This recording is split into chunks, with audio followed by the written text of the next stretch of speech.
एक middle class family से थी, पर उसके शौक कोई छोटे मोटे नहीं थे। शायद यही वजह है कि सब उसको ब्रांडेड बहू के नाम से बुलाते थे। अरे माँ जी, मैंने आपसे कितनी बार बोला है, ऐसे लोकल चावल मत लेकर आया करो। वैसे भी मुझे बासमती चावल खाने की आदत है, और एक आप है कि ये लोकल चावल ले आती हैं। आपको पता भी है कि चावल मुझे हजम नहीं होते, लेकिन फिर भी मुझे आपकी वजह से खाने पड़ते हैं। अरे बहू, ना तो मैं तेरी तरह ब्रांडेड हूँ और ना ही मेरे शौक तेरी तरह इतने बड़े बड़े हैं कि मैं ब्रांडेड चीजें अपने घर में ला सकूं। इसलिए जो राशन लेकर आती हूँ इसी से गुजारा चला ले। इतना बोलकर सुमित्रा वहां से चली जाती है। अपनी सास की बातें सुनकर पायल गंदा सा मुंह बनाती है और अपने पति को फोन करके शिकायत करने लगती है। देखो जी, जब से इस घर में आई हूँ सस्ता खाना खाकर मेरी तबीयत खराब होने लगी है। आप एक काम कीजिए, मुझे पैसे दे दीजिए, मैं ही ब्रांडेड कंपनी से राशन लेकर आऊंगी। अरे ले आना, तुम्हें जो भी लाना हो, पर इस महीने का राशन खत्म तो हो जाने दो। अभी तो माँ ने घर में राशन भरवाया है। अब मैं इतना भी ज्यादा नहीं कमाता कि घर में राशन भी ब्रांडेड ला सकूं। दोनों माँ बेटी एक जैसे हैं। मैं शॉपिंग करने के लिए जा रही हूँ, अगर कुछ चाहिए तो बता देना। इतना बोलकर पायल फोन रख देती है और अपना ब्रांडेड बैग और आंखों पर चश्मा लगाकर शॉपिंग के लिए निकल जाती है। शाम को पायल शॉपिंग करके घर आती है और अपना सामान घर वालों को दिखाने लगती है। ओह माय गॉड, मेरे ससुराल में तो एक कार तक नहीं है। आप लोगों की वजह से मुझे ऑटो में ट्रैवल करना पड़ता है। वैसे चाहे जो भी हो, पर मैं अपना गुच्ची का बैग और ज़ारा से अपनी फेवरेट ड्रेस लेकर आई हूँ।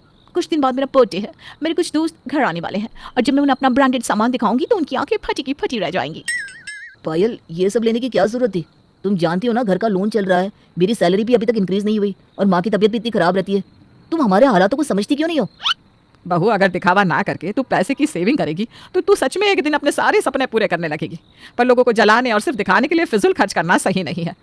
आप लोग ना मुझसे छलते हैं, इसलिए हमेशा मुझसे इस तरह की बातें करते हैं। पर आप सबको बता दूं, मेरे सारे दोस्त बहुत ज्यादा रिच हैं।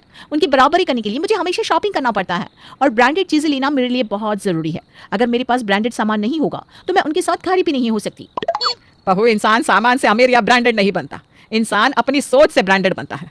और देखना, एक दिन तेरी यही हरकतें तुझे शर्मिंदा कर देगी। राहुल और सुमित्रा के समझाने पर पायल अपने ही घर वालों से नाराज हो जाती है और अपना सामान लेकर अपने कमरे में चली जाती है। अब इसी तरह से कुछ दिन बीत जाते हैं, पर पायल घर में किसी से बात नहीं करती, और देखते ही देखते पायल का जन्मदिन आ जाता है। पायल के जन्मदिन पर राहुल पायल को चांदी की पायल देता है, जिसे देखकर पायल मुंह बनाती हुई कहती है, मेरा बर्थडे साल में 6 बार नहीं आता जो मामूली से चांदी की पायल उठा कर ले आए। अगर देना ही था तो डायमंड के रिंग देते या सोने का हार। ये तुम्हारी दी हुई पायल पहनकर मैं अपने दोस्तों के सामने नहीं जा सकती, इसलिए तुम इसे अपने पास ही रखो। मैं अपने लिए भारी वाली पायल लेकर आई हूँ। तुम्हारे लिए तो कुछ लाना ही बेकार है। अब भूल जाओ कि तुम्हारे लिए मैं कभी कुछ लेकर भी आऊंगा। मुझे भी आपकी ये सस्ती और घटिया चीज गिफ्ट के रूप में नहीं चाहिए। अगर आपको मुझसे सच में प्यार है तो मेरे लिए कभी सच में कुछ ब्रांडेड सामान लेकर आना। तुम कभी नहीं बदलोगी, और जब बदलोगी तब तुम्हें पछतावा होगा और तुम हमसे माफी मांगोगी। पर तुमने हमारा इतना दिल दुखा दिया है कि शायद हम तुम्हें माफ भी ना कर पाए। इतना बोलकर राहुल वहां से चला जाता है, और पायल अपने दोस्तों के साथ एक रेस्टोरेंट में जाती है, जहां वो अपने दोस्तों को अपना गुच्ची का बैग और ज़ारा से लाई हुई ड्रेस दिखाती है। साथ ही साथ अपना ब्रांडेड चश्मा और अपनी डायमंड की रिंग दिखाते हुए अपने दोस्तों से कहती है, मैं तुम सबको अपने घर बुला लेती, पर अफसोस हमने अभी अभी अपना नया घर शिफ्ट किया है ना, तो मुझे वहाँ के बारे में ज़्यादा कुछ पता भी नहीं है, और अभी हमने नौकर भी नहीं रखा, और पता है घर का इतना काम मेरे बस का तो नहीं है। अच्छा, ये मेरी डायमंड रिंग कैसे लग रही है? क्या यार पायल, तेरे बचपन की दोस्त है, बचपन से जानते हैं, इसलिए अब तू खुद को ना ब्रांडेड बताना बंद भी कर दे। मैंने तुझे लास्ट टाइम एक शोरूम में देखा था जहाँ से तू डुप्लीकेट सामान ले रही थी, और तेरी ये ड्रेस भी ना ज़ारा की कॉपी है। तेरा ये बैग तो फुटपाथ पर 200 रुपये में मिलता है।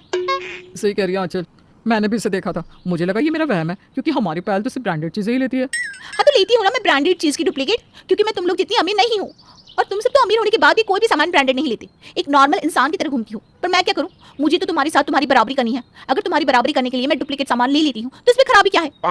तुम नहीं जानती, हम मिडिल क्लास लोगों के लिए ज़ारा जैसा या गुच्ची जैसा कलेक्शन का डुप्लीकेट सामान ले पाना भी कितना एक्सपेंसिव पड़ता है, और इस चीज़ के लिए हमेशा मुझे अपने ससुराल में सुनना पड़ता है।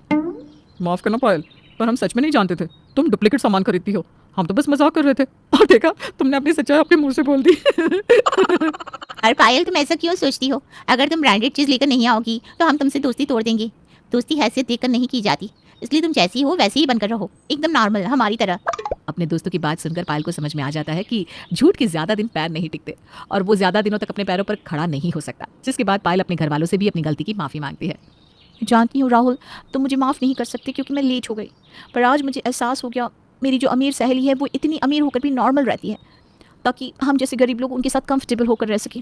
पर मैं उनके साथ रहने के लिए, उनकी बराबरी करने के लिए ब्रांडेड चीज़ों का झूठा दिखावा करती रही, पर उन्हें मेरी सच्चाई का पता चल गया। शायद यही दोस्ती होती है जो वो सच्चाई जानकर भी मेरे साथ है। मुझे सच्ची दोस्ती मिली है, इसलिए अब मुझे ब्रांडेड चीज़ों की ज़रूरत नहीं है। अब बस मुझे अपने परिवार का साथ चाहिए। कोई बात नहीं पायल, गलती तो इंसानों से ही होती है, और गलतियों से ही तो इंसान सीखता है। तुम्हें अपनी गलतियों का एहसास है, इससे बड़ी और क्या बात हो सकती है। तुम चिंता मत करो, हम हमेशा तुम्हारे साथ रहेंगे। हाँ बहू, राहुल बिल्कुल सही बोल रहा है। तुझे तेरी गलतियों का अफसोस है, इससे बड़ी और कोई बात हो ही नहीं सकती। चलो अब बीती बातों को भूल जाओ और हम यहाँ से एक बार फिर नई शुरुआत करते हैं। राहुल, मुझे मेरा गिफ्ट वापस कर दो। मुझे उस गिफ्ट की बहुत ज़रूरत है और तुम्हारे प्यार की भी। पायल की ऐसी बातें सुनकर और उसकी आंखों में पछतावा